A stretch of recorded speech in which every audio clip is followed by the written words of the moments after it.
So test, gotta see how loud we have to talk. Hi, hello, welcome. Smile like that. It's a regular smile. It's crystal clear every day of the year. The struggle straight along the way, but having you by my side makes everything okay. We're watching video clips of all types of shits, laughing out loud. We really hate this crowd, and we don't know where to go. Hopefully, take it slow. Lots of hustler minds will reject and decline our approach to life, and that, well, that's just fine. We wanna let others live because it's none of our business. So you press your chest upon our mess. There's so many minds, hey, I'd like to align. Take me out of this place, we want a part of this race. We do what we can, you better tap out, man. You're about to pass out or get a pick for the cloud. Why is it so hard out here? They made it so weird. Try to stay woke and humble and joke. It's fucking hard out here. What a casual conversation to have in the 7th grade. Yeah, the Pentagon just got hit, man. Do you know what this means logistically for our walk to school? Our economic state as a country. I was like, I don't know what the Pentagon is, bro. The shape got hit by a plane. What are you telling me right now? I was a dumb kid, man. I didn't know anything about anything. Well, that's the intro to It's Fucking Hard Out Here, so... Hey, y'all. Welcome back to another episode for It's Hard Out Here. Today we got a very special guest, Jason Rivera, our boxing coach over at 10th Planet Austin. I mean, not only is he one of the boxing coaches there, but you also do a lot of the MMA classes, Yeah. kickboxing. MMA, I'm the super sub. You're all around. You You're all know, around. I'm / player coach. Yeah. You know, still, last time. So that was our initial introduction to Jason. Oh, by the way, I'm Joel Morales. Karen Ayala. We're still getting used to this. We've been flowing already. Yeah. We've been flowing already. So like our conversation's already going. So like I'm kind of past that. You missed the last 20 minutes. Yeah, I was. For real though. And then like- we're like, wait, stop. We gotta start recording. Stop talking to each other. But yeah, so I mean, let's get it from the beginning, right? Like, where are you originally from? I was born in the Bronx. I lived out in Long Island till I was about, still have that long. I lived out in Long Island till I was about 16. Okay. Then I moved to Florida. I'm like a nomad, a gypsy or something.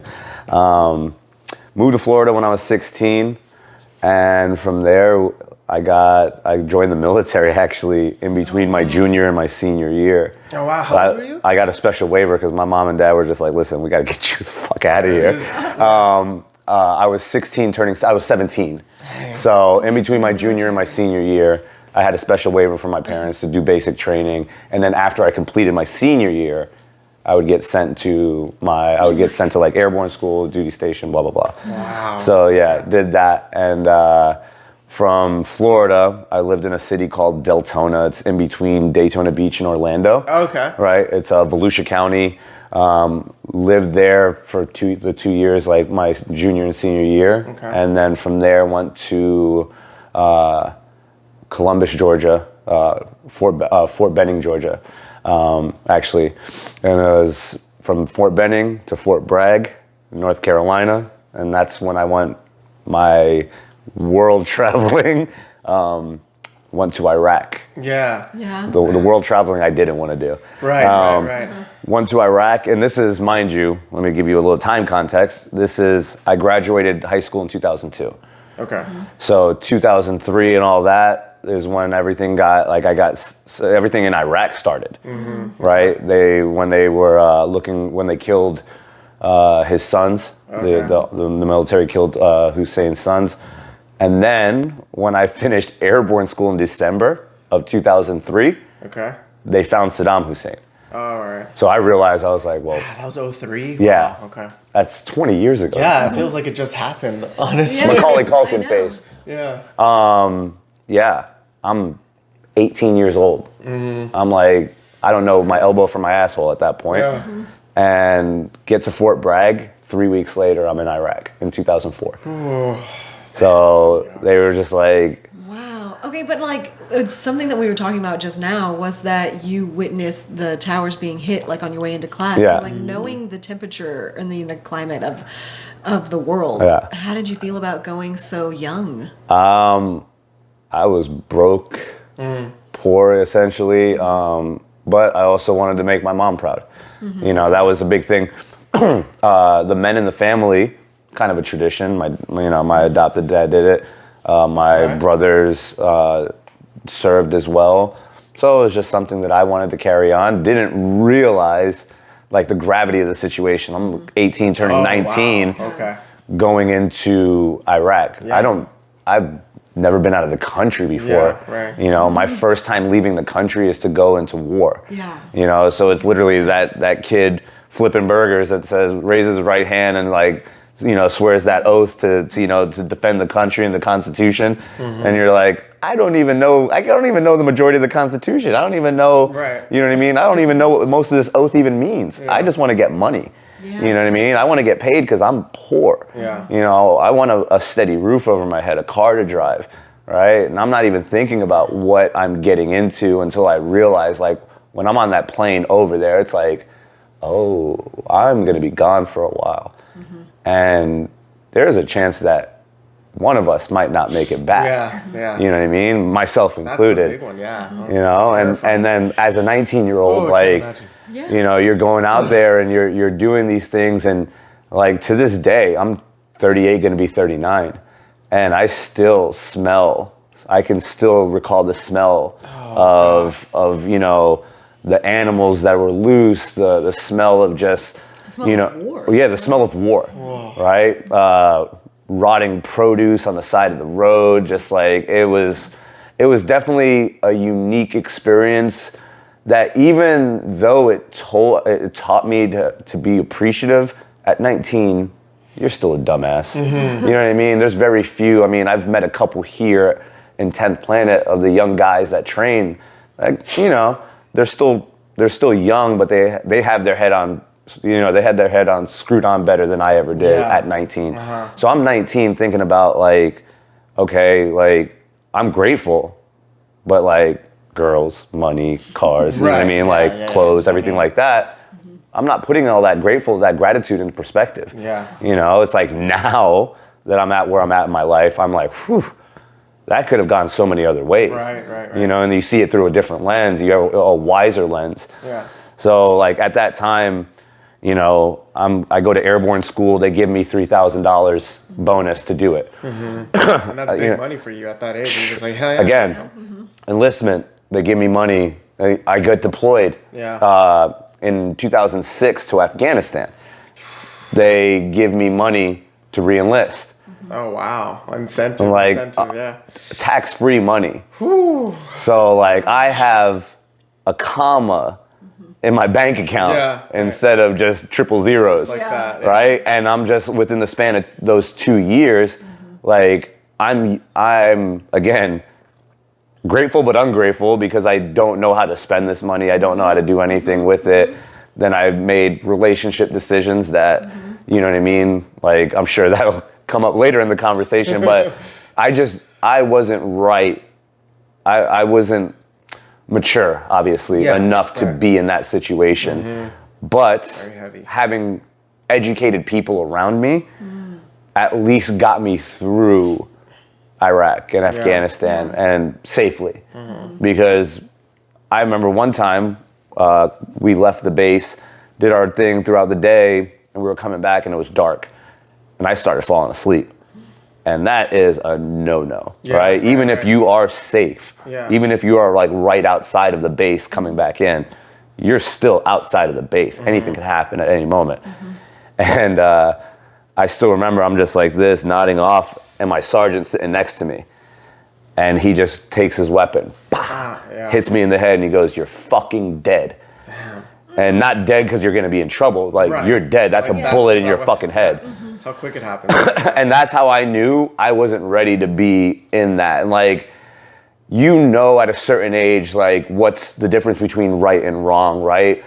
But we have it, for most of the part, we have it so easy, so we don't really think about survival. Right? So in those moments, that's survival. I wasn't thinking about survival.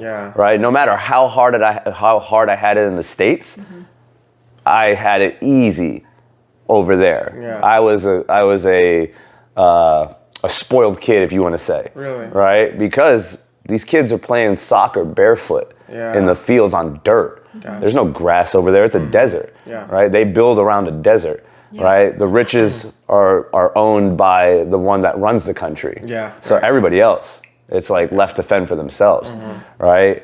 And so at 19, the military definitely was something that I'm appreciative of now. Yeah.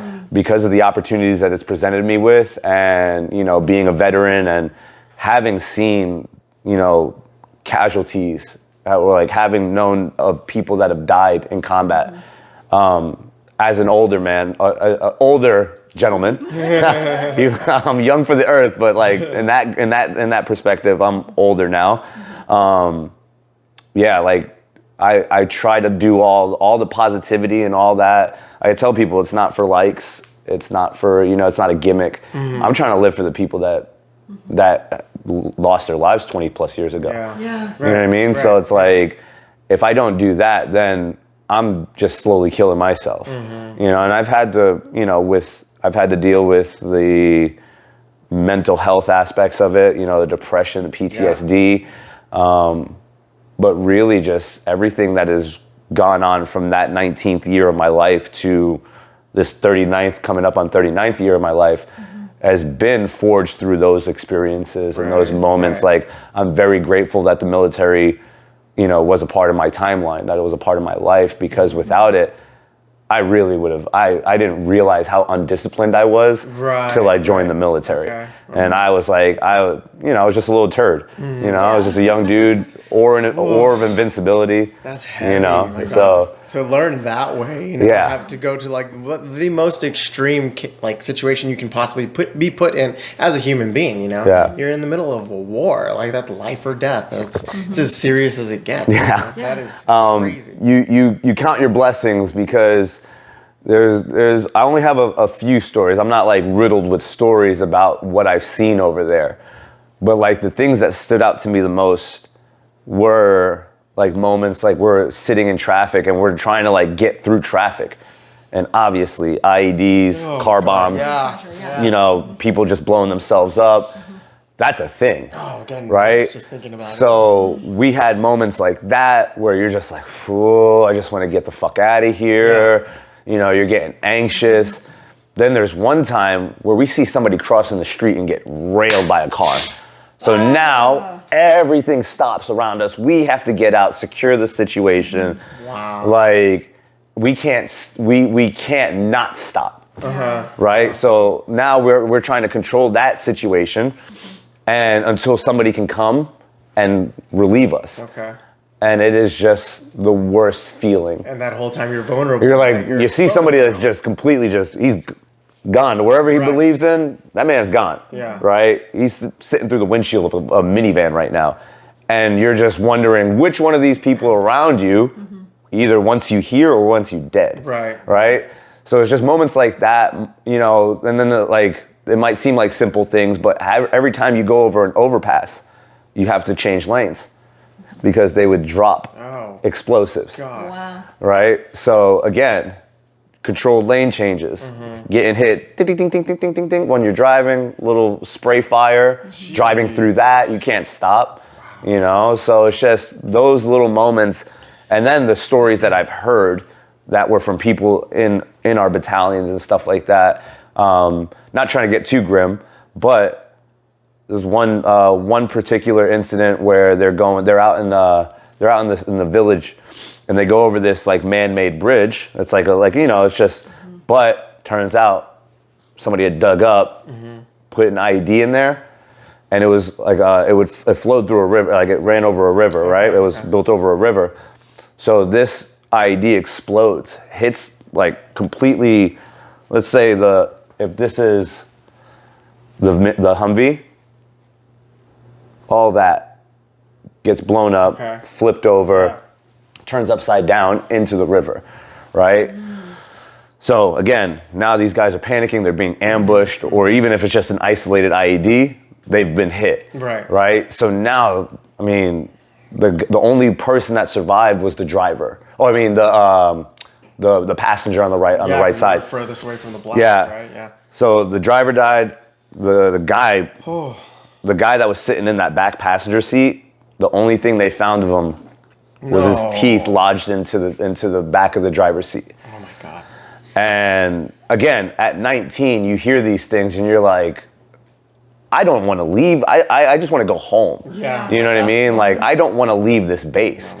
But you have to. You have to do your job. You have to remember that tomorrow is a new day, right? It might be your last, but it is a new day. You can't think about, what has just happened, and it's really discomforting. It's disheartening, because you're just like, I just talked to that guy like a week ago. Yeah. And again, they're not here. And when you're young, it hits you, but it doesn't hit you. Yeah, I can see because you haven't experienced that kind of loss growing up, right? If that's not the kind of upbringing you had, like, you're not experiencing loss on a regular basis. So seeing that and you get hit with that, you're like, okay, well, now I'm just scared. If I wasn't scared before, I'm scared now. But again, part of that, part of it is faith driven, because you're just like, I believe I'm going to be safe. I grew up. Ask, what helped you get through all that, especially with the mental comfort, at least. Growing up, my mom was a pastor. Really? Right? Yeah, she was one of the first pastors, female pastors. For a Baptist? Pentecostal.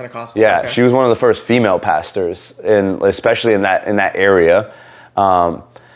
And she was running services through the church that we attended. Mm-hmm. They had a Spanish service in the evenings, Sunday evenings. So growing up, we hit up church a lot. Yeah. Church was like, it was something that really was at the forefront of the house. So taking it back to where I was in Iraq, like, I wasn't at that time. Like, I kind of had gotten a little jaded with religion, I'm sure if we talk about family, I'll go into that, but I got a little bit jaded with religion. Yeah. But at the end of the day, I still, I had so much, I revered my mom so much. I had so much respect for her. Yeah. That I knew in my heart that I was being taken care of, I believe I'm not praying every night, but I believe enough to know that, I have faith that I'm going to be okay. Mm-hmm. If I put myself in situations that expose me to getting hurt, then I'm going to get hurt, right? If I put myself in situations not to where I'm sheltering myself or, hiding myself away, it's no, just be present, be alert, right? You have to, right. So your life depends on it. That's where, at least your most basic survival skills kick in. And then whatever training you've had, right. You've never thought that you were I'm going to rep this shit out in real life. Right. You know what I mean? You have no other choice. So when you think about it, you're just okay, what's going to take over? Is it going to be my training? And I kind of tell y'all this too, and is it going to be your that 6th Street instinct, right? Or is it going to be your training that takes over, right? So it's the same thing. Is it going to be your little fucking hoodlum experiences, or is it going to be the training that you received? And that's going to really be the deciding factor. Yeah. Having faith that you're going to make it through that. Man, now that I am where I am with my religion, yeah, God carried me for a reason through that. Yeah. It's just it really makes me feel that when I think about it, the things, and another thing, music got me through. Music and boxing. Right. So I started, I found, this is when MySpace was a thing. Yeah. Right? I found this guy that sold boxing DVDs that lived in Vegas. Okay. And so while we're there, instructionals? No, fights from the past. Oh, yeah. Okay. Sad story for me, man. Funny sad story, but I started buying these DVDs from this guy. I made this guy some money. Yeah. Right? I'm talking about there was a comma in the amount that I spent buying boxing DVDs from this guy, and had my nice little collection. And on the base, there was a thing called a post exchange, right? So that's kind of you get food, clothes, it's like a military Walmart. Yeah. Right? Okay. So on the post exchange, they had it was very basic because we're in Iraq, right? They don't fucking just have a truck just driving to and from, right? So you're getting stocked up every 2-3 months. Okay. Like really good stuff. Remember 50 Cent's album Get Rich or Die Trying came out in 2004. And that was an album that like was like really, I know I could probably go through that whole album and sing every single song the amount of times that I listened to it on my CD player. Yeah. So On your CD get, player, get Rich or Die Trying. I'm old. Skip every time. Yeah. Coveted item. I Oh. loved a CD player. Oh man, like Walkman? What brand? Do you remember what brand? I think it was like a Sony. It was Sony, That was a yeah. good one. But they actually gave us good shit on the post exchange. Like it was pretty legit. There was also freaking Jaquan, Tipsy, like everybody in the club getting tipsy. Yeah. Remember getting that album? And there was just a bunch, and it was the DVDs, the CDs. Like I grew a little collection, and that was kind of like my pastime. You know, if I wasn't like hitting the bag, you know, there was really nothing to do. Yeah. You know, I had a PlayStation 2 at the time. You know what I mean? Like again, we're getting deep. They're already on PS5. I'm a couple generations old. Yeah. But it was stuff like that, and I didn't have like a crazy amount of friends, like even that I worked with, and it was just one of the things where like my music, my fights, you know, my activity in the gym. Yeah. That's what got me through Iraq. Wow. I developed more relationships with what my coworkers in Afghanistan. That's when I had more people that were my flavor. You know what I mean? And it's like I'm friendly with everybody, right? There is a certain crowd of people that I just like I don't find myself associating with, and you know, it's just people that. Intolerant people. Let's just go ahead and say that, right? Intolerant people. Like I get everybody has their upbringing, their past, and everything like that. Everybody's operating some way from a place of hurt. Yeah. Right. So there's just some people I didn't associate it with, and when I was in the military, because you kind of got a lot of the. I'm not even political, but you get a lot of the people that not even Trump or Biden. The racist people. That's it. Because I like shit that Trump does. I like shit that Biden does. It doesn't matter. Whatever. But like, it's just the racist people, the intolerant people that are just like, ooh. The ones that walk around with fucking Marlboros in their mouth all the time, or Copenhagen in their lip. It's like little dick energy is what I call it. Little dick energy. And when in Afghanistan, I developed way more friends like with like people that I was serving with at the time, because I saw more people that we were deployed with. When you're there for a year. Yeah, okay. You're gonna make friends. Yeah. Afghanistan, I'm not gonna lie, Afghanistan was a fucking cakewalk. Okay. That was the easiest money I've ever made in my life. Damn. Like we got to do cool shit. I had my own car there. You know what I mean? Because I would help pick up mail for our guys. So they gave me my own truck, so I'd just drive around. Oh, wow. Friday nights, once a month, we'd have Outback Steakhouse. Right? They'd come out, like they would do steak and shrimp night, right? With like huge difference. We had one time where we got mortar attacked, rocket attack, like near the outside of our base. Nobody got hurt, but they tried it. Our base was massive. Okay. Friday nights, every Friday night we had salsa night. So like, dang, there was a different vibe to Afghanistan than there was Iraq. Would boys dance with boys? Huh? Would boys dance with boys? I didn't see it all that much. I'm sure there was. No, like a salsa night. There's not enough. Yeah, honestly, there was a lot of the promiscuity. Yeah. In Afghanistan.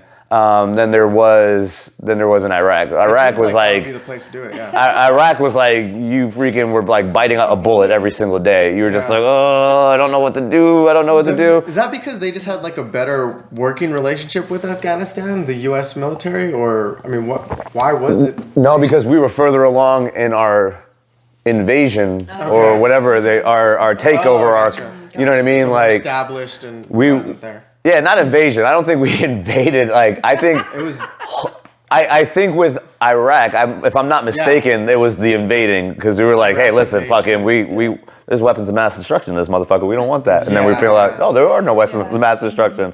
Afghanistan, I don't remember what Afghanistan, it was just the Taliban. They were just trying to fucking stop the Taliban because the Taliban was getting kind of wild for a second. Yeah. After training them, they got. No, I'm just kidding. I don't want to get political. No, like they were getting kind of wild, and I just remember like they were like, oh, you're going to Afghanistan for a year. All right, cool, whatever, fuck it. You know, at that point, you're just like, I saw Iraq. If it's any worse than that, then we're screwed.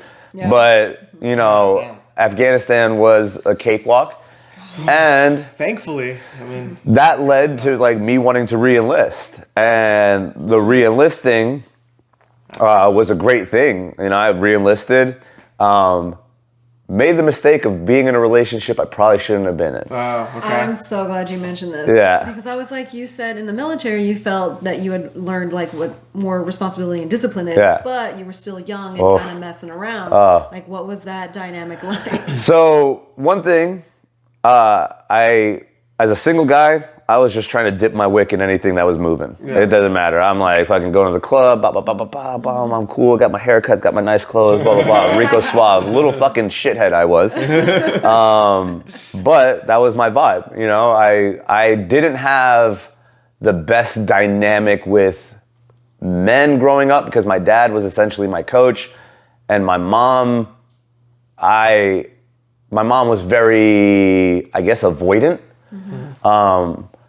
But like in a way where it's like she was hot and cold. So it's like when she was hot, when she loved, man, like I have my mom's name tattooed on my arm, right? Nice, very nice. But when she was cold, that woman was the devil, right? And for being a pastor, I hate that I have to say that, but like, I love my mom to death again, but like, I'm just keeping it 100. Like my mom was rough. So, you know, growing up, I didn't have a good male dynamic or a good female dynamic. So I just had to learn how to do shit. I didn't have the resources or the tools or the vocabulary to like seek help out. Yeah. You know? So like when it came to my relationships, I was just like, well, fuck it. I made it through Iraq. I'm glad I'm alive. Mm-hmm. I'm just trying to have sex. I'm trying to do this. Yeah. But I found, I got reconnected with a girl that I dated that my mom really liked. You know what I mean? She's like, she'd always tell me, Mira, mijo, why don't you date Krista?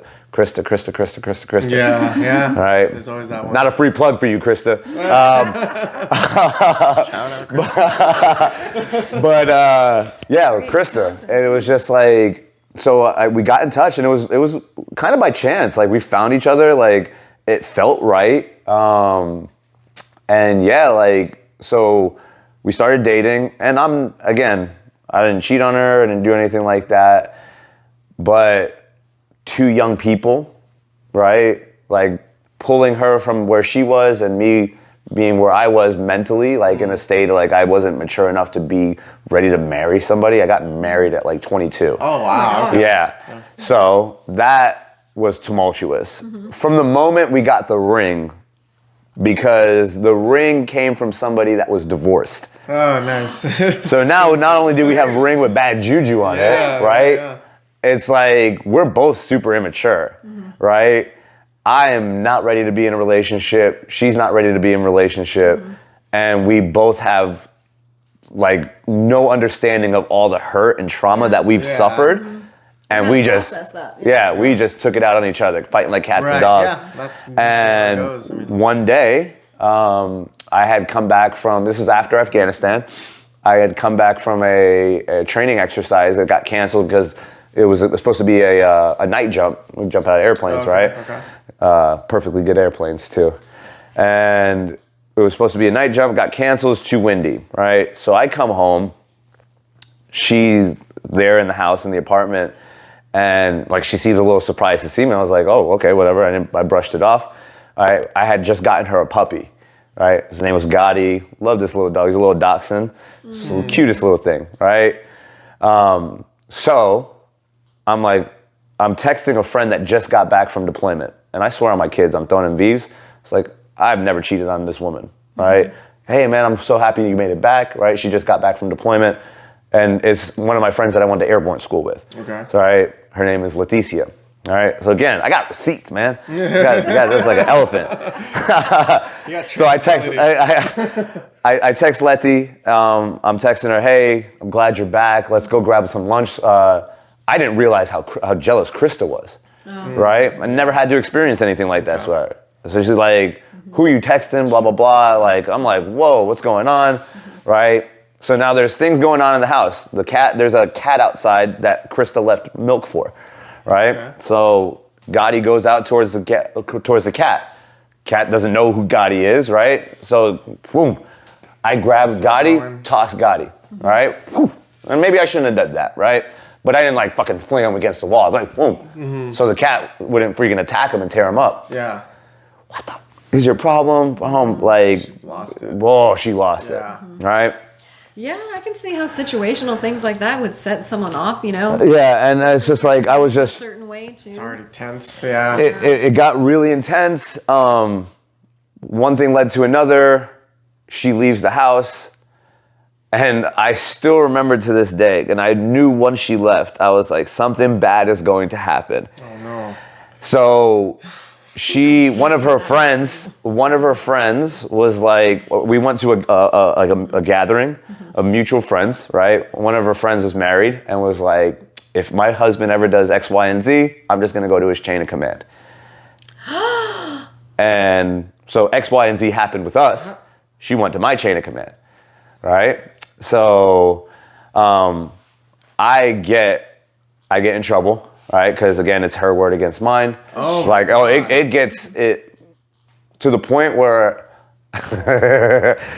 now I laugh about it now because I know I was innocent in all this, but I had to spend the weekend in jail. Oh my God. Oh yeah, I had to spend the weekend from Friday to Monday in jail. Wow. I couldn't even go back to my own apartment. Like in the military, like if something happens where you get divorced, and like at least then.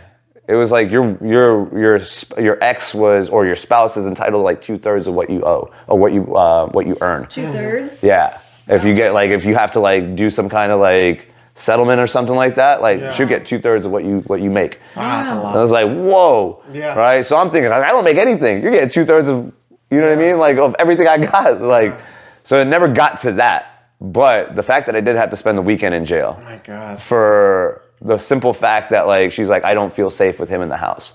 And I was like, oh my goodness, yeah. So that happened. I get discharged from the military, general discharge under honorable conditions, right? My record was super spotless up until that moment. Okay. So when that happens, like, you know, I fall in this thing called, I fell under, it's gotten expunged and everything. Everything's been removed. Like my record is squeaky clean. Right? Because I'm a good God-fearing Christian man.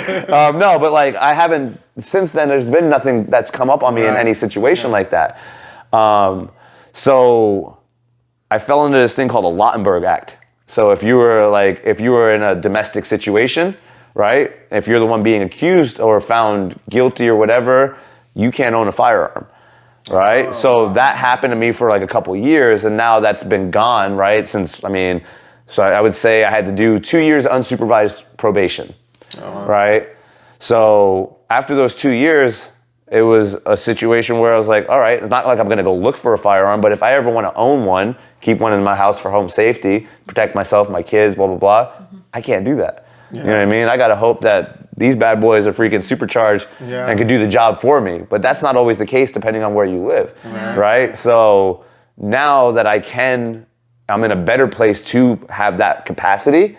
You know what I mean? Yeah, it's always an option for me now. Yeah. It's not something that I was like, I need a gun. It's like, no, man, it's like, I want to make sure that my reputation, my name, like, isn't tarnished because of this. Like, so that led to me getting into mixed martial arts, getting into, you know, furthering that because... You were already boxing, though, for several years. I was actually boxing, and then it was another thing, like, I was boxing in the military. Okay, yeah. So, like, all this stuff happening was just crumbled everything. It's like, I had to pay back the government, the money that I got paid for the enlisting, for re-enlisting. Yeah. I had to pay that back to them, which I'm just now almost finished paying that off. Oh my God. 20 years later, like on my taxes, they take out an amount every single year.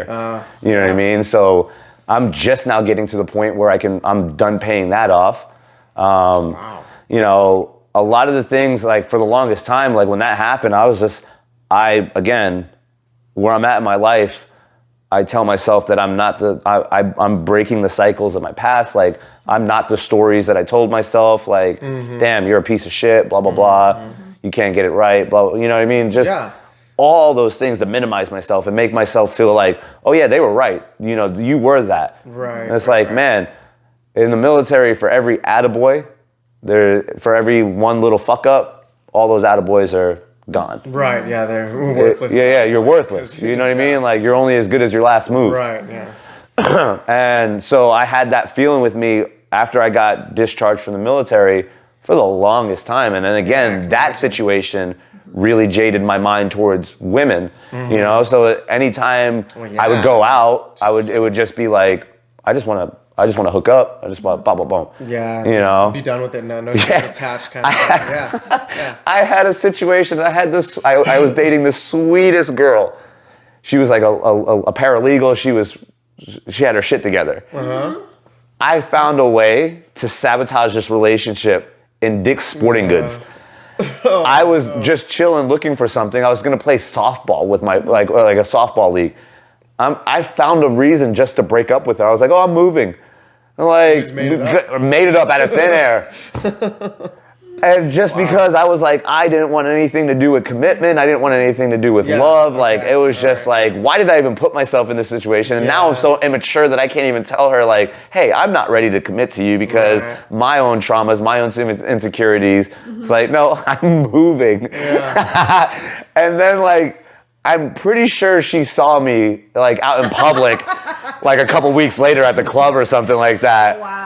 So that road led to one thing, you know, which ultimately led to me learning the hard way how to appreciate somebody. Yeah. Because when I met my daughter's mom, and man, like, we went to a wedding one day while we were dating, and I tried to find a way to break up with her at the wedding in the hotel room. Your daughter's mom? Dang. Okay. And she was like, fine, I know my worth. And I was like, whoop. It was like the first grown woman I had ever been around, right? She's like, fine, whatever, you can leave right now. I know my worth. And I was like, that backfired on me. So, yeah, I was living that playboy life because I felt like the thing where I was finding some kind of silver lining gratitude was like, I could have died in Iraq and Afghanistan. So I was like, well, let me just live it up. Live it up, yeah. You know what I mean? Yeah. Live it up, not looking for love, not looking for logic, just looking for a good time because I don't know when what's gonna happen. It can all be taken away. Yeah, and because like your more committed relationship was a little bit tumultuous. Yes, I would say, again, I'm going to go on the record and say that my daughter's mom and my son's mom are two wonderful human beings, right? Especially where I'm at now in my life. We served our purpose in each other's lives as partners to learn what to do or what not to do next time. Yeah. And I've made that reconciliation with my son's mom because like her and I were together for like almost 8 years. And that was the longest relationship I'd ever been in, you know, but it was also a not so squeaky clean relationship on my end because I didn't learn my lesson from my daughter's mom, you know, so I was still doing things that I shouldn't have been doing, you know what I mean? Acting like I was still a single guy. Mind you, I'm like 31, you know, like I knew better, but I didn't do better, you know, and I misplaced her trust a lot, and she had every opportunity to leave me at any time, but we just pretty much trauma bonded because we had nobody on our sides. Like, even though she does have her mom and dad that are alive, like I didn't have anybody. My mom passed away. Once my mom passed away in 2011, I've been Jason Rivera, nomadic, you know what I mean? So like I don't have a close relationship with anybody in my family. So my relationship with her was just pretty much like a trauma bond, you know, because all the pain she had been through, all the pain I had been through that was just unresolved. We just kept having, again, just like me, like Krista and I, just kept on taking it out on each other. And it wasn't fair to her. It wasn't fair to me. Yeah. But the one thing that we had was a child together. And that was just like, eventually one of us was going to have to leave the other. Right. And it just happened to where things communication wise, like lies and stuff like that, were just a little bit too much to handle. And a situation happened to where it forced her to leave Austin. Yeah, man, it was definitely, it was an unsettling experience, because I was like, I'd never been in a breakup with somebody, like living with them for so long and having a kid with them. And we moved from freaking California to Austin together, right? So it's like, I've never had to deal with any of this, right? So now I'm by myself again, right, at that time. And I'm working at Title Boxing up north, what is it? It's Title Boxing North. Yeah, but Title Boxing before. I had been working there since I moved pretty much to Austin, and now I'm like trying to scramble to find a place to live, all these different things. Like, got to a point where like lies were being told about finances, and you know, it got to a point where we got evicted. Oh wow! And so I'm like, we have a kid. Okay, so between the two of you, there were being lies exchanged. Yeah, it's just like, I would make money. I would give her money. Like, bills are paid. I'd ask. But they cool, weren't. but they weren't. Yeah. You know, and come to find out, 2 weeks before Christmas in 2020, right? And this is during all the COVID stuff too, right? 2 weeks before Christmas, you get a knock on the door. It's the property manager. Oh no! And they're like, she's like, Pollyanna, you know, and she just looked at me, and I was just like, she knew that all the lies had caught up. And it's like, fuck, man, like, I was like, why do we have to go through this right now, dude? Like, and we got handed a letter. It was like, you got X amount of days to pay this, or you got to leave. So we both came to the agreement. I was like, honestly, the best thing for you to do is go back with your parents.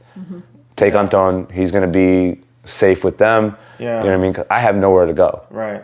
You know? That's hard. So again, finding a place to live with somebody at the gym. Crash in somebody's room. Yeah.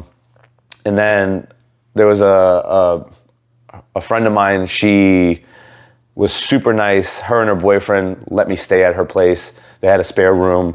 Elizabeth, she was one of the members at Title Boxing. She was one of my clients. And that's the cool thing, is like the relationship you build with your community. You know, I'm me. I was me at Title. I'm me at 10th Planet. I'm me wherever I go.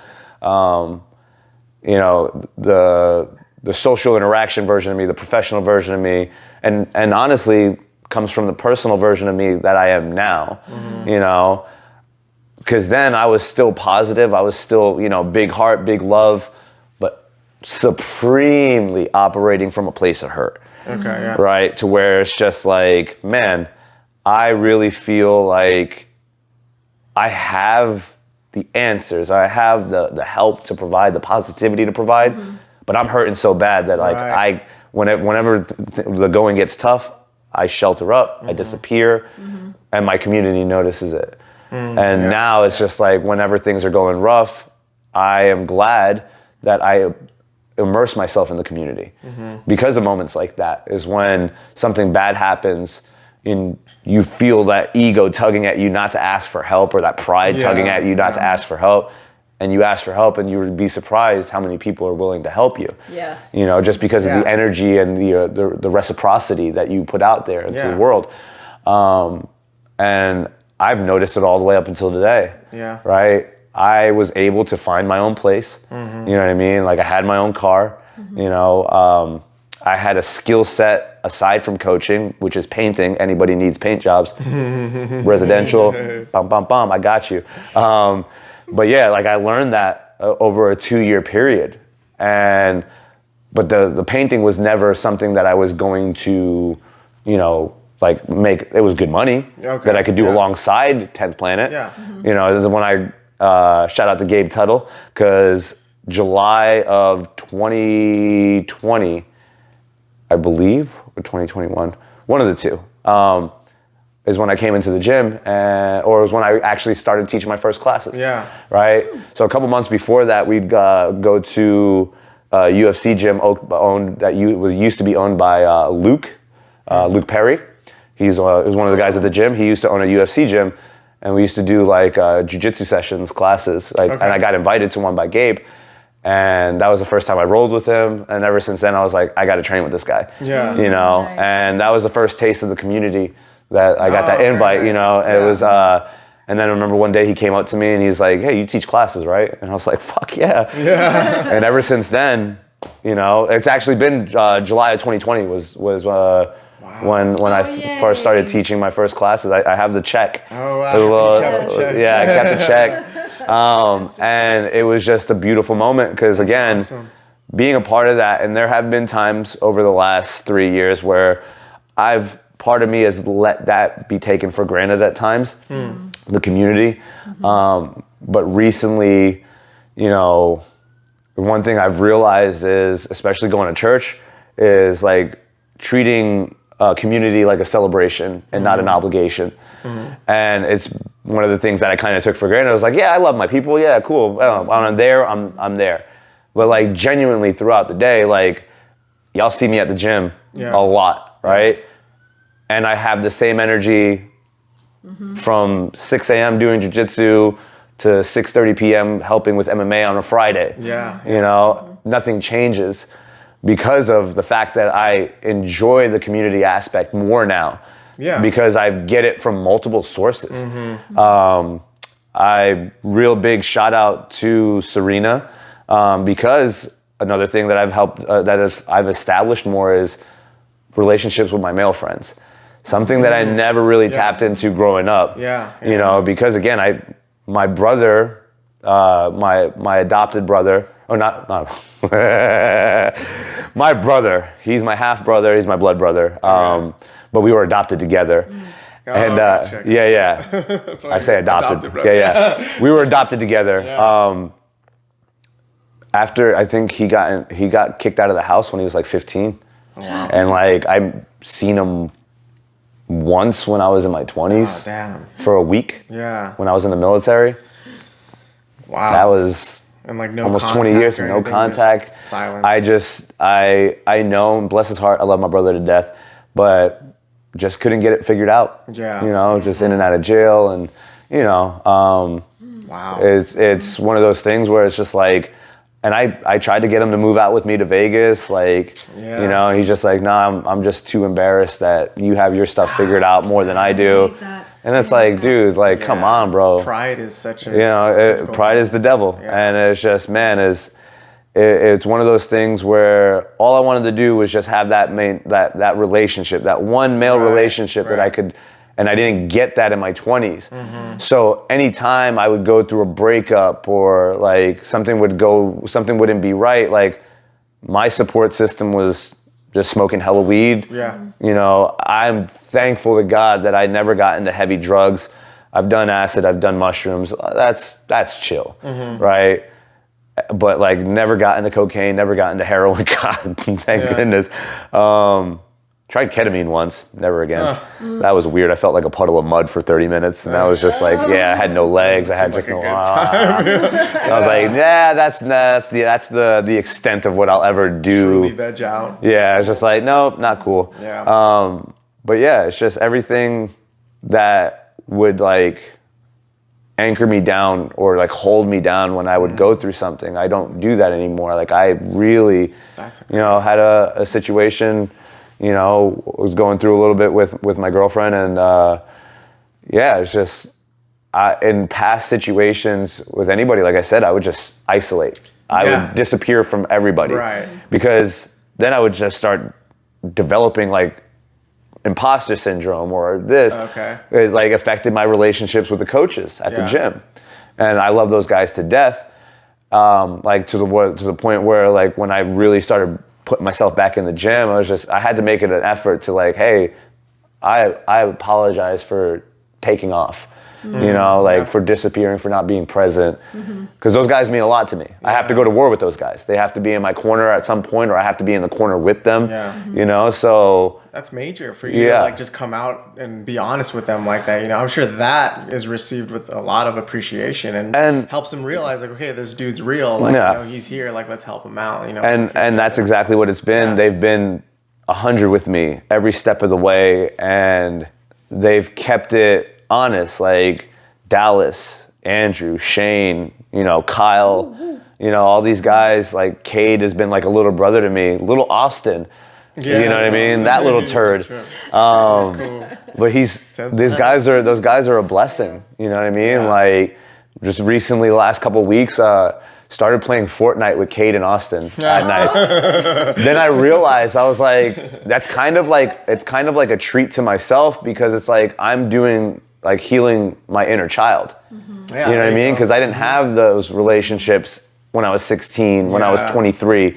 And then I realized hanging out with both of them, their combined age is my age. And it's like, well, that's cool, because it's like Cade asked me, and I was thinking about it, I was like smirking to myself, and Cade asked me, he's like, what is it like hanging out with a 16-year-old and a 23-year-old? I was like, honestly, like y'all, me at 16, I was boxing all the time, right? I was feeling myself. I had the gift of gab. I can talk shit with the best of them. Right? Me at 23, again, fighting, training, in shape, good looking, like, I can see that. Right?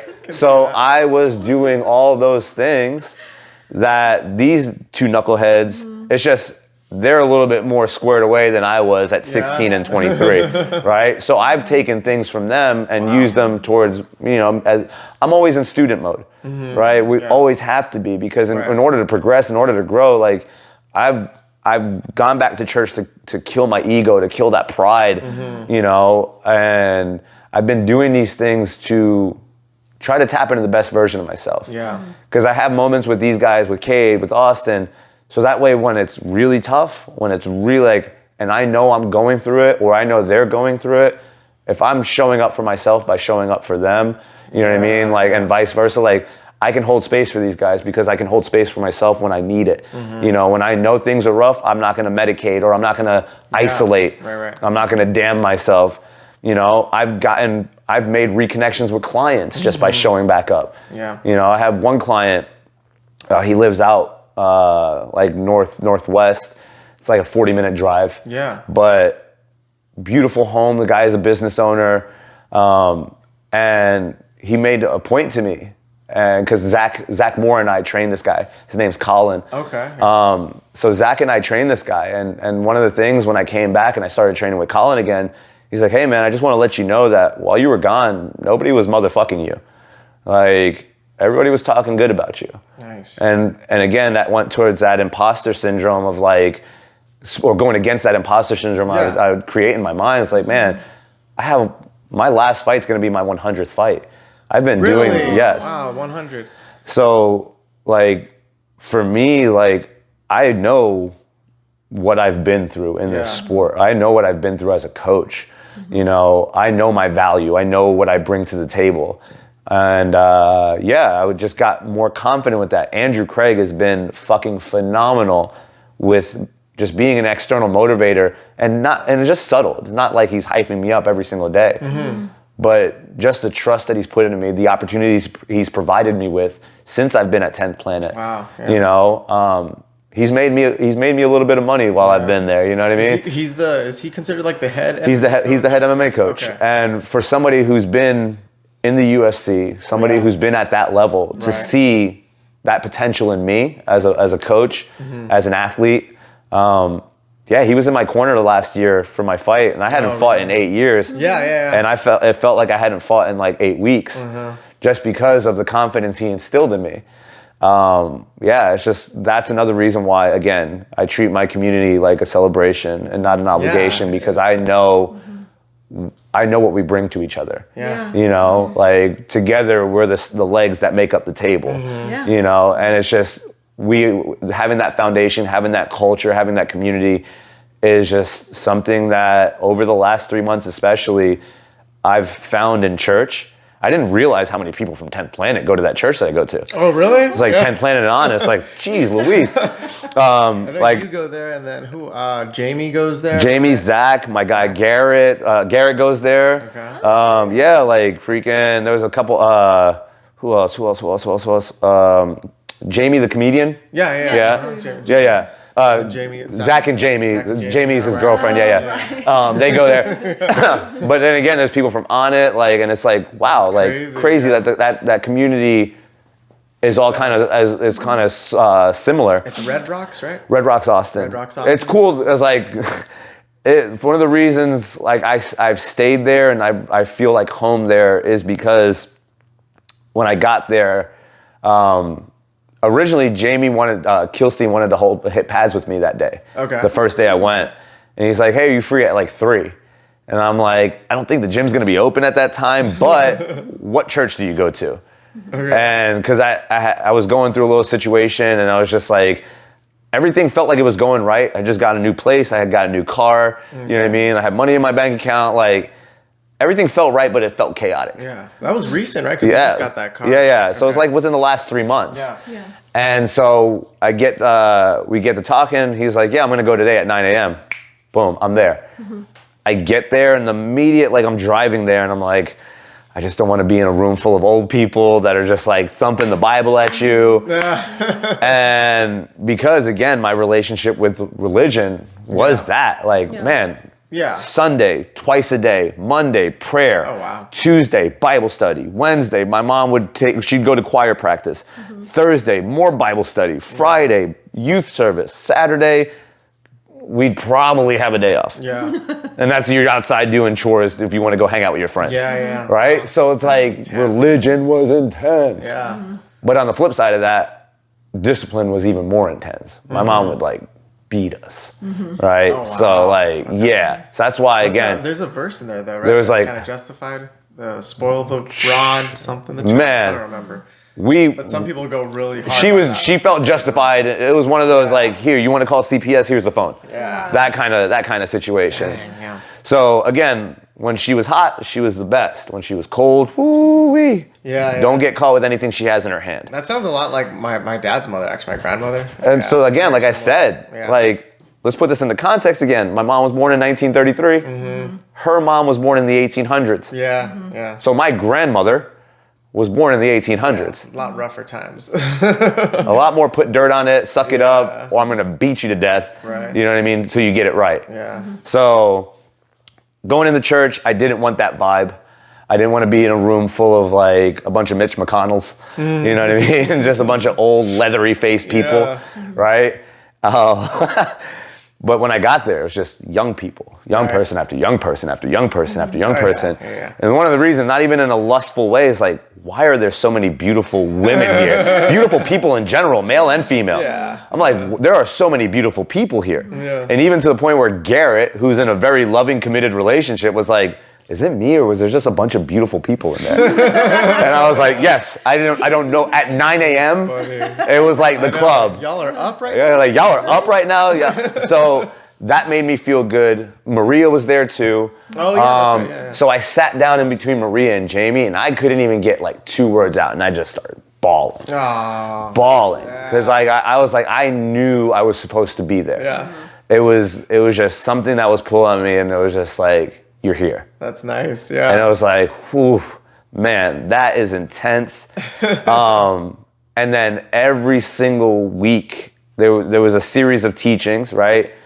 The series is called Alive and Free. So having everything was destroyed by distraction, killed comparison, apathy, all these different things that I was just going through that were just needed to hear. And it was just messages. And that's why I keep going back because it's just constant messages that I need to hear. Yeah. And even if I don't need to hear, there's going to be something I gain from that message that I can take home with me, that I can apply to my life. And again, it's not and I encourage if that's not your thing, cool, right? But the one thing that I realized that has helped me is I've always been attached to that belief in something that's greater than me, a purpose that's greater than me, right?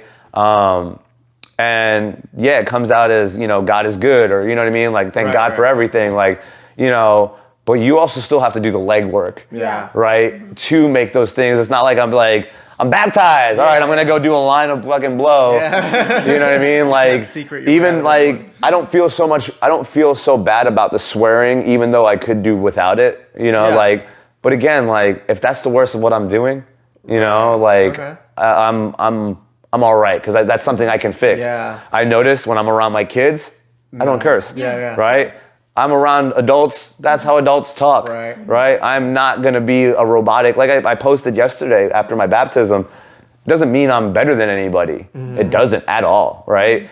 I'm super imperfect. Congratulations, by the way. That's you know, appreciate that. You know, it was something that, for the first time in my life, I didn't do it because it would make my mom proud. Oh, wow. You know what I mean? Yeah. Like, a lot of these things I've done recently about going to church, it wasn't about making my mom proud. It was about rewriting chapters of my life, or new chapters, just starting over and building a new foundation for my belief system. Yeah. You know? So yeah, like, I've had some people from the gym already ask me if they could come with me. You know, it's like, Joe Carrillo. He's... you've trained with him before, right? He asked me a couple weeks ago, and he came with me on a Sunday. I was like, man, like, things I normally would talk about, like, hey man, did you go to the club yesterday? Blah blah blah. Now it's like, hey, if you want to come to church with me, you're more than welcome to. You know what I mean? It's like, maturity's a motherfucker, man. Like, the service, you know, it's like, and it's not being scared to share my faith, because, you know, back when you're younger, it's like, oh, that's gay, or that's, you know what I mean? It's like, that's stupid, dude. Don't talk to me about religion. Jesus is not even real. It's like, hey, man, if that's what you believe, cool, that's cool. But for me, it's like, what I've realized is, like, it's not necessarily who you're believing in. It's how you're going about that belief system, right? You know, so it's just, you know, at the end of it, yes, there is a presence, or something we praise to, or something we sing to, or something we talk to in our time of need. So, and that's how I see it. But it's been great, because the conversations I've had with other adults is actually healthy, and you know what I mean? Like, taking time out of my day to say hello to a stranger or something like that. Like, if a stranger's like slightly conversational with you, just entertain it, you know, just boom, boom, boom. Hey man, have a great day. Boom. Man, that happens a lot out here in Texas. And it's like, you'd be surprised. Like, I've actually, one of my good friends, he's one of my golfing buddies, is my friend Connor. And we just met by chance. I was with Dallas, and Andrew, and we're playing at this place called Butler Pitch and Putt. And it's just like a small little, like, for any golf heads out there, it's a small little par 3 golf course. It's like a short shot. It's like, it should take 3 to get to the hole. Right? If you're good. Golf is still golf at the end of the day. Right? But met Connor through playing at Butler, and just like, hey man, we just linked up, started playing. Now this guy's one of my good friends, right? That's awesome, went a little bit without talking to him, and as soon as we started talking, hearing his voice, him hearing my voice, boom. Right back to it. Like right back to it. And so again, strengthening my relationships, you know, the gratitude that I misplaced when I was younger. It's like, all those things have led me to where I am now, to where I see my children having a more secure upbringing than I ever had, which I'm super grateful for that. That's fantastic. My co-parenting relationships with my daughter's mom and my son's mom is something like, my daughter's mom, I went to her wedding. Oh. That's awesome. You know what I mean? I love like, when people can like separate and they have children together, and it just like works out still, though. You know, they're still co-parenting, they're still involved, because that's so important for the children, it takes especially. some maturity, like you were saying. You know, you reached a certain point. So before this, was it not a great relation? Like, oh, she almost had a restraining order on me. Oh wow! Yeah, like it was. So you guys have come real far. Yeah, that's amazing. Like, restraining order, because like, again, like, I didn't know how to handle a breakup. Like, I didn't handle that one well. I will say that one I didn't handle well. I was the texter, and it was because of that. Like, texting, showing up, like, please take me back, blah blah blah. Yeah, wasn't right for anybody. Wasn't right for myself. Wasn't right for her. But again, she just wanted to show me action. Right. Yeah. Say less. No more talking. Yeah. Show me action. You know, not even for us to be back together. That's done. Yeah. You know what I mean? But to be in your daughter's life, right? To show up for yourself. That way you're not looking for all this love and from other people. Yeah. And it really took me up until recently to like truly embody that. Like, I don't need love, reassurance, or validation through anybody but myself. Everybody, the extra is extra. It's fantastic. Exactly, yeah. Well received, well taken. But I know at the end of the day, I have to make myself happy. Right. So it was just showing up. Yeah. Showing up for my daughter, you know. Because I had that Playboy, you know, like I literally have dated a Playboy model. I have, yeah. That was a wild 8 months. Yeah. I can imagine. That was a wild 8 months. Yeah. He was at Cali, yeah? This was in Vegas. 7 years in Vegas. You go through a lot of, and this is 7 years in Vegas as a 20-year-old, like a 20-something-year-old, right? I'm like 25 when I got to Vegas. Dang. Man.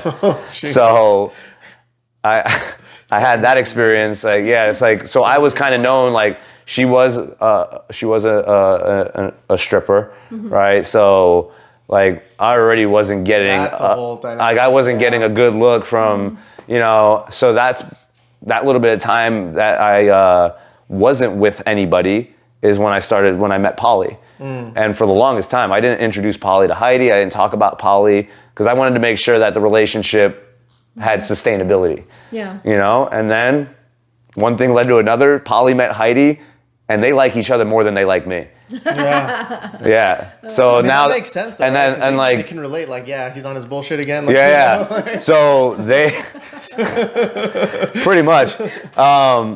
So there have gotten times where like Polly would take my daughter. When we were living in California, we lived maybe about a 45-minute drive, almost an hour drive to where between my place and my daughter. Yeah. So to the point where Heidi would let Polly take Valentina, Awesome, yeah. drop her off, or she'd let her pick her up. I'm like, dude. That's great. Like, remember one time I had to go to work. They're like, oh, we're just going to go eat breakfast together. Yeah. The fuck? What about me? Where's my breakfast? Like, they're just chilling with each other. And like, and the good thing is obviously Valentina and Anton are brother and sister. Yeah. Right? And there's also another common denominator that both their parents live in Vegas. Okay. So whenever they're in Vegas, they always link up. Yeah. That's Right? crazy. Yeah. So again, like I'm living life over here in Austin, like, man, my kids, they're all hanging out together and stuff like that. But I've compared to all the horror stories that all my homies would tell me, dude, your baby mamas are gonna do X, Y, and Z. I'm gonna keep it 100. For the haters out there, I don't pay child support, not because I don't want to, but because I don't have to. I give my kids money, you know what I mean? Like I provide, I try to do everything I can, but like my daughter's mom and her husband are both like 6-figure earners. Oh, wow. Okay. So it's like, one, they don't need really anything from me, but I still try to contribute where I can. Yeah, yeah. Obviously, when it comes to gifts and everything like that, spoiling, right? And then with my son's mom, I'm really like building that relationship up because Polly is much younger than me. Polly's like 12 years younger than me. Okay. Right? So building that relationship with her, she has her thing going on. She works her ass off.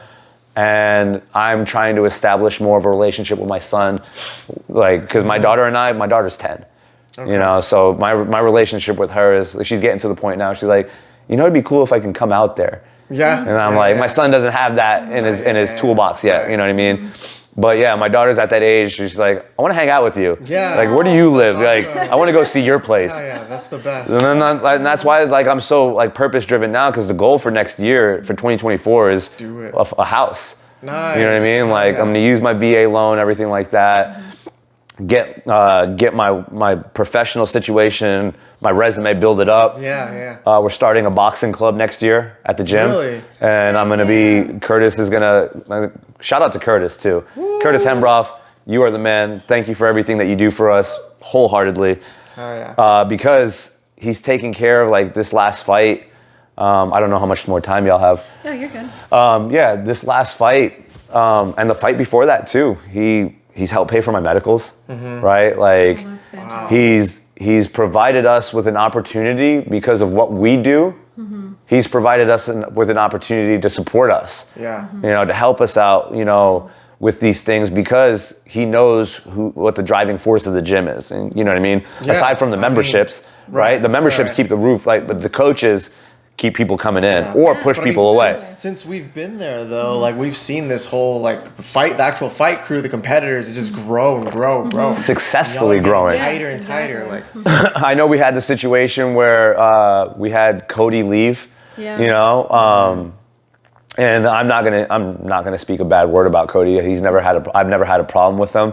But as soon as Andrew took over, right, you got to see a whole different perspective on how even him just being his first MMA team that he's ever run. Oh, okay. Yeah. But Andrew's one of those guys that has connections, right? Oh, right. He has connections for these guys. Like he's like best friends with the promoter from Fury. Okay. Right? Oh. Yeah. So Fury, as you've seen, production quality, like these fights are on YouTube forever. Right. You know what I mean? Like these, you know, they have a streaming deal with UFC Fight Pass. Yeah. So my last fight's gonna be on UFC Fight Pass. It's gonna be on, you know, YouTube.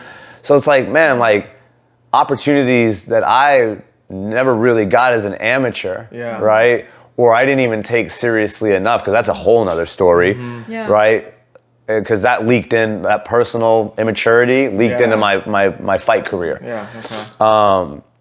And my biggest opponent was me. Yeah. Right? Not the person that was standing across the cage from me. Right. Yeah. But just seeing the outlet that these guys have now.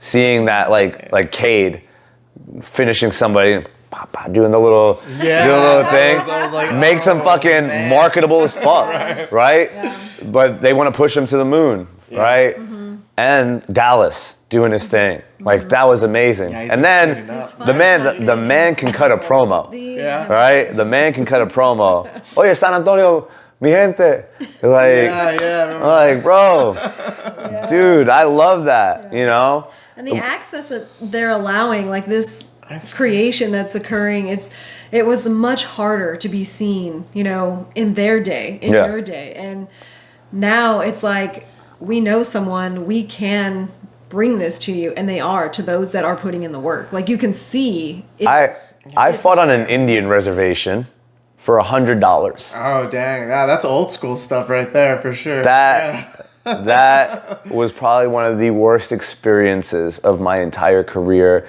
and I was so far removed from my real self that I said yes to it. Yeah. I didn't care if the person didn't weigh in. Yeah. Like I had no respect for myself. Yeah. Like my pro record is not great, right? But that's just an indication of, that's why I stress to y'all how serious y'all have to take this. Mm-hmm. You know, like, well, the fighters at least, and even the people that are just training just to train. Yeah. Because there's no record on the street. There's no record for self-defense. You just want to know that you have the peace of mind to do it right. Yeah. You know, because that's stressful. Fighting is stressful. Oh yeah. And when you're not in when you're not in the right capacity and the right frame of mind, it is one of the worst things you can honestly do. Mm-hmm. Because fighting is the most honest thing you can do. Mm-hmm. If you're not ready to be in there, you do not belong in there. Yeah. Right. And I've felt that. I've been on the receiving end where I look at myself at the mirror, right? Like it's almost like 8 Mile. Yeah. You know what I mean? Where he just throws up the freaking spaghetti that he ate. It's like he's just nervous. Like honestly, you're just like, I have no business being out here. Yeah. And that's the worst time to experience that. Yeah. It's like now I'm so glad that I fought last year, because it's like the first step in that gratitude of really being grateful for my training experiences, my training partners, the people in the gym, you know, and then this one, I'm so unlike what I was for the last one. Oh, wow. I feel different. Like I feel stronger. I feel faster. I feel wiser. That's only it's like a few weeks, right? It's coming up. Yeah, December 3rd. Yeah, December 3rd. Oh. Yes. I'm so excited. Like genuinely, I've never been this like focused. Yeah. Mm-hmm. I've never been this secure with myself that no matter what goes on in my life, I know I'm protected. So I don't have to worry about like, I'm not going to learn anything in the next 3 weeks. All I got to do is just sharpen my tools up. I have almost 30 years worth of tools that I can tap into. Yeah. You know? So knowing that I don't care if it was freaking John Jones across from me. You know what I mean? Like to be 100% honest, I don't care who it is, because as long as I show up, I'm all right. There you go. I'm fine. Yes. You know? And that's it. You know? It's for you.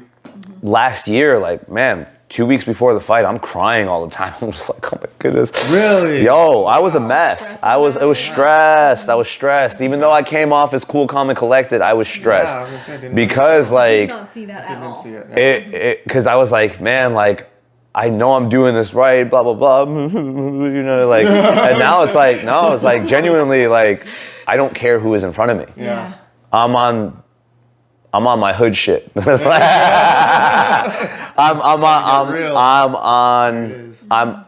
I feel dangerous in the best way possible, in the healthiest way possible. That's good. Like, I have people that have been in my life that I've been working with, that like one of my guys, my guy Darcy, that I work with one-on-one, and one of the things he's told me, you know, what you focus on expands, you know, what you focus on expands.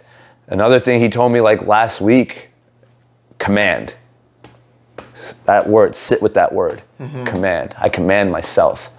I command, you know, trust. I command respect, and not in an authoritative way. Like, I command those things for myself. Like, you know, I put that energy out there. Yeah. You know, I command love. I command, you know, I command hard work. Calling upon it. I'm calling upon it. You know, I'm manifesting it. Like, I command victory. Yeah. And it's like, I had one of the worst experiences training, and in a great way. The other day, when after everything happened with my cat, I wanted to find every reason to like get under the crawl space and just hide away. Right. But I showed up to the gym, and I was kind of just kind of like going through the motions. But then I saw CJ, Funky, and Sean there, right? Funky, Austin, Luchin, he's one of the pro fighters we have. Fucking phenomenal grappler, phenomenal fighter. And he's gonna be in my corner. Him and Angel are gonna be in my corner for my fight. Austin, Funky, CJ, and Sean, Magnus. So we've been doing, Funky and I have been doing 3 5-minute rounds where 3 minutes is just hard grappling. Just drain the tank. Right? And then the last 2 minutes of the round, just on the bag, just drain everything you got. Pow, pow, pow. Cracking the bag. So we've been doing that. And then Thursday, right? I'm not even in my right frame of mind, but then I saw that they showed up for me originally because I had asked them to. But I was trying to finagle my way out of it. Yeah. Oh, wow. So I sucked it up, and I was like, I need this. Okay. You know what I mean? So I stayed, and I did those 3 5s with them. And Sean got me to the point where I just felt broken, but I was just like, no, keep doing, because Sean is just otherworldly grappling. He's like, there was nothing I could have done technically right that would have like gotten him off of me. So philosophy wise, I was doing everything philosophically. I was trying to manifest those movements, and I was doing all the right things. That last round, I made sure to go with him last because I wanted my soul to be tested. Because I know come fight night, this guy is not going to do anything that Austin did, that CJ did, or what Sean did, especially Sean. And that's that last round where I really need to empty that gas tank, right? So I was so thankful to them because like I saw that they wanted me to train without even them saying it. I saw that they wanted me to train. And Austin Funky kept on saying, hey, whenever you're ready. Whenever you're ready. Like, kind of giving me that cue, like, whenever you're ready. And I was just like, all right. So I took my shirt off. I started stretching and put my gloves on. And it was probably one of the best training sessions that I've ever had in my life because of that. Because of how grateful I was for their existence, that they even were there doing more for me than they could even realize. You know? And again, it goes back to like that community, that support system. You know, you have folks that are there keeping you on your toes, you know, making sure that you're being held accountable. Like, hey, you know, you ready to go? How you doing? Let's get through this session, and then maybe we can talk afterwards. Because the last one, you know, it's like the last one's your most important one. Yeah. Do you really want to say that you could have continued, or you could have like pushed through those hard times? Like when you feel like quitting is like, again, like I said, that's why I picked Sean as that last round. So like when you feel like quitting, like, nah, man, I got to keep moving. That's the time you got to really. I got to keep moving. And, you know, sharing a moment with Angel earlier that morning because of my cat and realizing how much he appreciates his animals. Yeah. You know, the fact that I still have little Sylvie that I can get love from, and she was amazing when I got home. But yeah, just the community, the people, you know, my girlfriend, like just the people that know what it's like to go through those things. But just know, hey, I got to keep moving. Right. I got to keep moving. We're all going to keep moving. Everyone's going to go through some shit at some point. And we're all going to be there to back each other up. And through all of it, Angel put it in perspective. It's like, hey, man, we're all going to die one day. And I'm not trying to be grim, right? But it's just real. We're all going to die one day. So, like, how much living are you going to do while you're alive? Yeah. You know? And that really is like, you know these things, but you don't think about them a lot, but it's just like, you know, and I found myself when moments get tough in training, when I feel like being a little bitch and tapping out, it's like death is forever. You know what I mean? So it's like, this suck is just temporary. I only have to do this one more time. You know what I mean? So it's like, I'll suck it up. I'll freaking trudge through it, victorious mindset. Because if I don't have it, if I'm just doing it, just, well, this guy's going to kick my ass. Right. Absolutely not. Absolutely not. I can't allow that to happen. Right. You know? And white shorts. White shorts on fight night. That means somebody's got to bleed. Oh, all right. Is that an old like? That's a thing. Yeah. I have the only other pair I've worn, and I said it too. I was like, these are gonna get bloody. White shorts. Yeah. Okay. White shorts. And then they're gonna go up on the wall after that. Yeah. Once they oxidize and stuff like that, once the air gets to them and they look brown. Not a biohazard. Yeah. So they're not a biohazard. Yeah. But yeah, I'm just really headspace. I'm in the best headspace I've ever been in. You know, learning about being a better partner, being a better father, being a better coach, a better training partner, a better athlete. You know, shout out to my strength and conditioning coach, Nick Gomez at On It. Yo, let's go. Yeah. I look at myself physically and I'm like, and not in a vain manner whatsoever. I've looked better at 38 than I ever looked at any point in my life. Oh yeah. Nice. And I see that, I'm like, y'all are lucky I'm not 10 years younger. Those fighters are lucky I'm not 10 years younger. With what I know now, like, I'm so blessed though, like, really, really wholeheartedly, like, it's the community. But 10th Planet. Oh, yeah. 10th Planet, you guys have been, again, like, how long has it been you guys been at the gym? Almost 2 years. Almost 2 years, yeah. And I still remember y'all walking in, like, I know she was nervous as all hell for sure. Yeah. I can't move. But then again, like, see, look where that came. Like, you got your Thursday night jiu-jitsu match, right? Yeah. Did you think you were gonna do anything like that, right? That's true. I didn't know. I was like, maybe. She even after her match, there was a day she was feeling kind of down about everything in her training, and I was like, look, you just won your match. I was like, anytime before your training, would you have thought to put that person in a guillotine choke? Did you know what a guillotine choke was? Like, no, you just did that because you've been trained now. And then she was like, but not like before training. You didn't know how to like close it off. You didn't know how to seal it. Like, you know? I didn't know how to do it successfully. Yeah, and you got it on your first match ever. Well, that's because I had such amazing coaches. Well, you did the work. And that was so great about being in that environment, is that it's like, even though I was going up against somebody that's in the same gym, we were all helping each other. Yeah. She had people from the gym helping her. I had people from the gym helping me. It's so funny that I see who that is now, and I actually know who this person is now. Like, I'm friends with this person. Like, oh, that's Alia. So awesome. And it couldn't have been a better, like, first competitive match.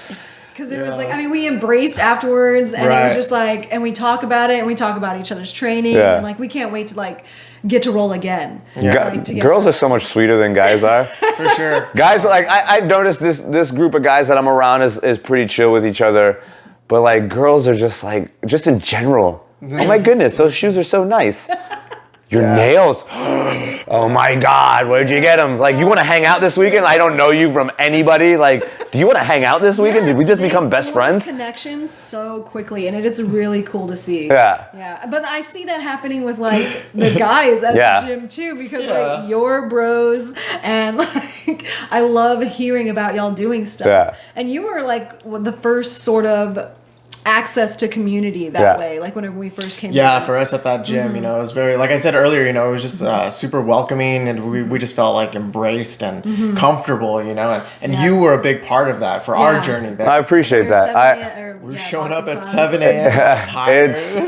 It's one of the things where the person that was previously running the 7 a.m. classes, it kind of got to a point where like they were feuding with the management and stuff like that. So, and they went their separate ways. Yeah. But the one thing I always try to, especially because of my upbringing, is try to bring people together. Because at the end of the day, like I really don't have anybody. Like I have y'all, right? I have the community. I have my kids, right? I have those relationships. I have my cat. But like genuinely, like I don't have anybody, right? So one of the things I like to do is bring people together, you know. And it's if my energy is anything but authentic, you'll be able to tell, right? I have no other button, right? It's like I do, but that's saved for people that like, and at least back then when I was less immature about my reactions, right? Now I kind of just like, hey, you're gonna react. Your experience is your experience. Then it was like, fuck you, man, I'll beat your ass. Like, you know, now I just try to I try to see how everybody does their thing. Yeah. Right? And it's the part of coaching that I love. Everybody is coached differently. Right. Their coachability is different. Yeah. Right? Everybody's coachable, but how they receive coaching or just how they receive communication, it's like you have to have a scouting report on everybody that you train. Yeah. You know, whether they're a member, a client, an athlete. Like, that's the one thing I love about coaching. Is like, you know your people, right? You know how to reach them if they're feeling low, right? I know well enough about myself now to where I can hold space for that person, or, you know what I mean? I can put that person in a better mood with a you know, a joke, or, you know, just say, hey, go do this, you know, like, so the community that we've established, the people that I'm always around, I notice there has been an influx of just new people, new energy, right? But the one thing that remains the same is I'm always going to be that guy in the morning, right? I'm always going to be the morning guy. But my energy is, I would always tell, oh, you're an introverted extrovert. I don't even know what the fuck that means. Right? Like, it's like, so like for me, I would just tell myself that, oh, you're an extrovert, but your superpower is being social. Yeah. And it's like, no, like, I like company. I like people. Yeah. I like people's energy. I like being around people. I love hearing people laugh. Or, you know what I mean? I do like being by myself when it's needed. But it's not a default. It's not a default setting for me, right? Being by myself. Yeah, there's a time and place for it. There's a time and place for it. And now it's like, man, one of my new friendships that I've made is one of my girlfriend's friend, Jared. He does like a lot of landmine stuff, like like kettlebells. Functional movement. And I did a training session with him a couple weeks ago, and I was blown away because I was like, one, you didn't have to do this with me. You know what I mean? I apologized to him because I felt like, you know, he's not even a threat. Like, oh, he's gonna sleep with my girlfriend or something like that. Oh, no, gotcha. Her best friend there is her ex-boyfriend. Okay. Yeah, so they just know each other for a while, right? And they've remained friends. So Jared, he put me through a great workout, but at the same time was man enough to say, hey, all good, man. You know, because I told him, I was like, hey, man, I just want to say I'm sorry. I judged you wrongly, you know, I held this negative energy towards you.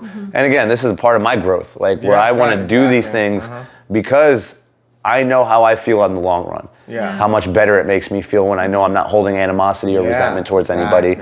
So yeah, it's just where we're at now is like every time I see him, big hug, you know what I mean? Like, you know, Serena's like, man, I'm really appreciate the relationship you have with Jared. Like, you know, it's like I wasn't honestly doing it because of you. You know, like I know how much your relationships, your friends mean to you, but like I needed this for me. Right. Because like I could have easily we could have worked this thing out and I could have still held resentment towards him. You know, but it wasn't the case. Like while we had our no contact and everything like that, it was just like I was still showing up for me, trying to establish these relationships, trying to do these things, and put myself in positions like that to where it's like, this is super uncomfortable for me, but I'm okay. I'm all right. Nice. You know what I mean? Like people can take responsibility for themselves, you know, and just like own up to their nonsense and just like release it. You know? I mean, that's all maturity is, really. It's kind of rare. It is super rare. That is the thing. It took me 39 years almost to start seeping towards it. Honestly, we talk a lot of shit about things like that. Where like most adults out here, we just feel like everyone's like a little kid still. You know? They're still that child running around, don't know what's going on, don't know what they're doing with themselves, and they're reacting to everything as a child would, who has no guidance, who has no assurance in themselves. Like, you know, they're just completely lost and just floating through it, going through the motions and just being reactive, not like reflecting on anything, you know. And that's one of the things that training, I feel like, really provides for a lot of people. You know, you can like self-reflect on yourself, like, man, that was a bad day today, why did that happen? Like, oh, I got some other stuff going on, I need to like resolve that within myself so I can show up to the gym and be a good training partner, and you know, and absolutely, learn something new or whatever. And then same thing goes for like being at church, you know, y'all are there to realize it. Especially I've found that this church in particular, it's all about humility, right? And just trying to like kill your ego. And those lessons can just translate into life, you know, in general. It's been, okay, so how people have training to kind of like balance themselves, for me, it's been church. Because I've been doing the training thing for so long. To where it's kind of like, it's breathing at this point, you know, and like I said, so for me to find that balance is church. I go to church to find that, like, okay, I had a rough week, you know what I mean? Like, you know, this X, Y, and Z's here, you know, in my life, or this happened, and you know, what am I going to hear right now that can kind of like start putting that glue together and just like strengthen the foundations, right, of my belief system, and then it allows me to be even more engaged in the gym. You know, so it's like, the gym is my sanctuary in a sense, but like church has become more of that in a literal and figurative sense. You know what I mean? Like, to where I can, even if I don't get any answers, I can at least listen or speak out loud, and knowing that, okay, I've heard, the bravest thing you can do is move forward, even when you know the outcome is uncertain. You know what I mean? So like, just having that courage to embrace that and be like, okay, very difficult. Hey man, because I can only rely on training so much. Right now, it's like the life lessons learned outside of the gym that I can bring into the gym with me. You know, so yeah, that's that sanctuary for me has become church. And even when I was younger and into it, never was. I came from a church, you know, like, it was like the only thing we were missing was the snakes and the Bibles. It was like speaking in, you know, they got people speaking in tongues, which is super intimidating. I used to do that back. It's like, bro, that's really intense. And it's like, it's something I kind of didn't want to hear again, because it's not gibberish. Because that would be like, that would be knocking religion, but at the same time, it's like, it's like thinking about martial arts. It's not practical. There's some there's certain things that like serve its purpose, but they're not practical for real world. You know what I mean? Like, I'm not gonna start speaking in tongues when I need to talk to God about, you know, like a situation, like, and for me, it's like, again, we talk about the humility more than we talk about God. Right. Right. It's like I can look at my phone right now, and the notes that I've taken are just like pretty like standardized, like in terms of like the terminology. There's sprinkled it's like universal. Yeah, it's pretty universal because it's just more of that life lesson that you want God. That parable is like, because the parable is just like something so profound that it needs to be told through story. Right. So these parables are more realistic just because of the lessons and the words that's being spoken, without being like, repent now or you're going to go to hell. Right. You're going to burn, the church is going to burn down to the ground once you walk through these doors. It's like, it's none of that. Some of those and it's a lot of those out there. it has been great. I mean, again, which led me to yesterday getting baptized, and today I'm doing this because they're doing more baptisms today. Oh, okay. So like I'm kind of today's a bye week for Jesus. Even the Lord rested. Yeah. So like I'm having my Jesus bye week. So good. But yeah, I felt so good after yesterday, and then the community. Like that's a big one. People showed up. Like I'm looking at. I just happened to look at my Instagram.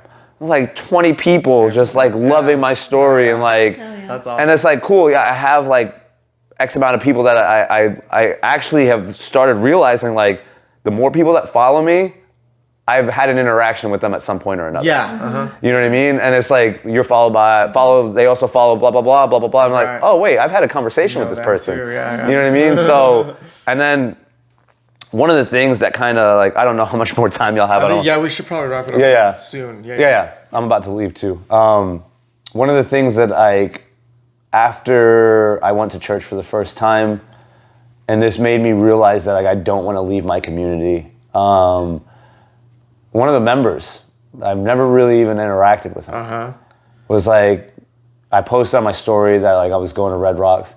And he's like, man, this makes me so happy. I still have the Instagram message, and it brought me to my knees. Yeah. Cause like, he's just like, I just noticed you were going through some stuff, and I just didn't know how to come up to you and say something. So I just prayed for you for weeks. And I would just pray that God would find his way to your heart. And I'm like, dude, and this is after I get back from church. Yeah. And again, somebody like literally a couple days after he sent that message, I saw him on the mats. And he just gave me the biggest hug. He's like, hey man, I'm so happy for you. That's awesome. I was like, that's beautiful. Dude, I love that. That's crazy. Like, that's really nice. Even asked Serena, like, hey, I don't want to put any pressure on you. Like, would you be down to go to church with me one of these weeks? She's absolutely, I'd love to. So like, man, it's just nice to know that like, I'm not at a point anymore where I'm afraid. Just in general. Okay. I'm not at a point where I'm afraid of who I see in the mirror, because if you don't know who you see in the mirror, right? Like, it's like it can be a tough one, right? Because it's like that self-identity. Right. I can tell myself that I love myself. I can tell my younger version of myself that I love myself. That's awesome. So yeah, it's just no more fear. Yeah. Just like, man, I've been crushed by fear for so long, almost to like where I'm a cat. Right, because cats instinctually run off of fear, like predatory things, right? So it's like, man, like for the longest time, I was predicated by fear, and then I would use my fighting as like a self-defense thing. I'm tough. I'm tough. Right. I'm physically tough, but mentally, I'm a child. So now, what would you say you're operating off of now? Before it was fear, and now it's more security. Yeah, that's love. Awesome. And one of the things that kind of when I was like during this repair with Serena, is she realizes that like we all have our stuff, right? And one of the beautiful things is like, our reactions, how we react to things determines our now and our next, right? So I'm going to continue leading with love. I'm going to continue leading with understanding, even when I don't understand, and just knowing that it's reciprocated. Oh, yeah. And it's just somebody that wants to do these things, even through their, their traumas, and they're working through their things, and it's beautiful because I'm not here to try to save anybody. Yeah. You know what I mean? I got a 38, almost 39-year-old motherfucker that I gotta save. Still working. I gotta save this motherfucker first. Priorities. But yeah, like just knowing like we have that common understanding, like we don't need each other, but we want each other. Yeah, exactly. You know what I mean? And that's where it's at. the learning to love ourselves and show up for ourselves will allow us to show up for each other. Hell yeah. So, you know, That's one day at a beautiful. time, slow, just like with life, just taking it one day at a time. Every day is a day and an opportunity to get better and to appreciate everybody I have around me even more. Oh, yeah. You know, so. Absolutely. Yeah. That is literally beautiful. I think that's a great place to cut it at. Yeah. But I wanted to mention your fight coming up. Yeah. December 3rd. December 3rd. We didn't even talk about that at all, really. I know. There's so much to talk about. But it's going to be in Houston. It's going to be in Houston, December 3rd, Fury Fighting Championships. There's going to be 5 of us on that card. There's going to be myself, Coach Shane, finally getting a fight here in Austin, here in Texas. Nice. Then we also got CJ. Okay. We also got Juan's fighting again. Juan's going again. Juan's going again. Shout out to Juan again. I'm doing a lot of shout outs. Juan's wife, Erica, is going to be having their first child together in February. So, you know, he's taking this fight because he's going to be a little preoccupied. January, February time frame. Okay, so he's getting it in. And then also Coach Sean. I mean, this is like anybody that's crazy enough to fight that guy. Dude, you know, respect. You have my respect because he killed it in his last fight. Oh my goodness! I was like, yo. I was on the receiving end of the Big Brother version of that because literally he had me at one point against the cage. Dude, move! Hey man, come on! You gotta move, bro. You gotta move. And I'm like. So smart, such a great fighter. Great fighter, great human being, humble. You know, you almost forget talking to him sometimes that he's only like 21 or 22. Yeah, Yes. we didn't realize how young he was. Yeah, and there's some of the shit he starts talking about. You're like, oh, that's right, you're a kid. Yeah, the one time I finally caught him like, you know, hanging with the boys and I'm like, oh yeah, you're young, dude. You're young, yeah. But he's so sweet. Brilliant. He's the nicest Sweetest guy too. The young guys, CJ, super respectful, super humble. Cade, I remember one time for my birthday, we were gonna all hang out, and he's like, "Hey man, I'm just gonna hang out with my dad." And I was like, "Bro, of course." I was like, "Why are you still talking to me? Go fucking hang out with your family." It's like, bro, I never did any of that. I never did any of that when I was his age. So yeah, all these guys, man, like little Austin, the fact that like his parents give him so much love and support, and he's next on deck when he turns 17. No, like they're gonna try to get him a fight when he's 17. No way. Yeah. Oh my gosh. Going for Yeah. I mean, for a 15-year-old, he's putting grown men to sleep. I was gonna say that's what I was getting to, he's grappling with grown ass men. He's hit me before with an overhand. Yeah. And I was like, oh, wait till you're 18. Yeah. I'm taking it out on you. I think Sean had said he doesn't have that country boy strength because he's just been indoors all his life. But he's been doing strength and conditioning with us. On it. Okay. Right. And like we'll go to shake his hand, you know, because he always wants a dap of some sort, a fist bump or a handshake. He's like, hey man, it's like shaking his hand. You're like, oh, little fucker, you got that tensile strength. All right. That's you got some, and that weightlifting strength is coming in too. He's filling into his little teen self. Yeah, man, it's such a joy to see, and that's what I love about this transition to coaching. It's like once I'm done smacking this fool around for 15 minutes, I can focus on giving all my attention to these guys that are coming up. Amazing. Yeah. You know? So yeah. Such a value. So thank you so much for doing that. Y'all have to watch out for 10th Planet Boys. 10th Planet teams. They are fantastic. Watch them fighting. It's wonderful. Wonderful. So December 3rd, Fury Houston. Fighting Championship. You can buy tickets and go watch it live. Where would they get tickets at? Fury Fighting Championship? So go Fury Fighting, their Facebook and Instagram. Instagram has a link that'll take you straight to the website. There's a drop-down menu you can select from either one of us. Like I'm not doing this for the commission. Pick a fighter because they get the money from that. Some of the guys have it in their contract that if they sell over a certain amount of tickets, they get percentage of that. If you just want to support your boy, just Venmo me or Cash App me. You know what I mean? We'll link that in the descriptions. Yeah. Y'all can follow Coach Jason on Instagram. Keep up with him. See what he's been up to. And get some training sessions in with him. I know he's available for private lessons too. They are so good. I actually can move a little bit better.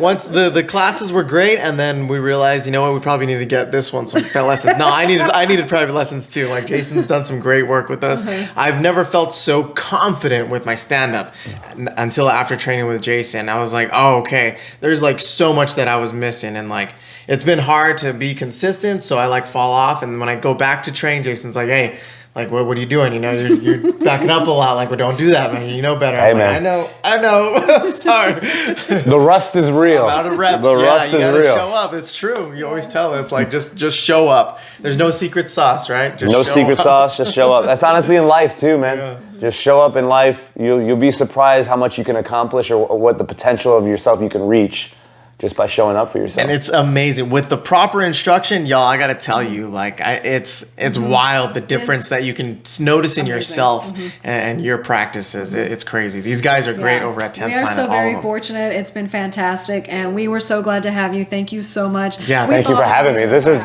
the first time I did this. I hope I wasn't rambling. It's okay. No. Like, I don't think you were. But even if you were, I think we stayed on topic pretty well. It was you know. good. I really like the progression of it was on point too. You did it in a timely manner. So can we have you back too? Because we always want yeah, to. we got Oh, absolutely. This is amazing. Honestly, I would do this again in a heartbeat. Thank you so much. I would love to do one after my fight to kind of get an after action. Well, let's do that. Yeah, I'll get a little afterthoughts. Yeah, You we're know. gonna get this episode out about a week before Coach is gonna fight. So be sure to check it out and follow up on the fight. Check them out and Let's get it. Comment, subscribe. Let us know what you think. If you're a fighter, tell us. Hit that like and subscribe button, y'all. Bam, bam. Punch it. Punch it. later, y'all. Bye. Appreciate it. Yeah.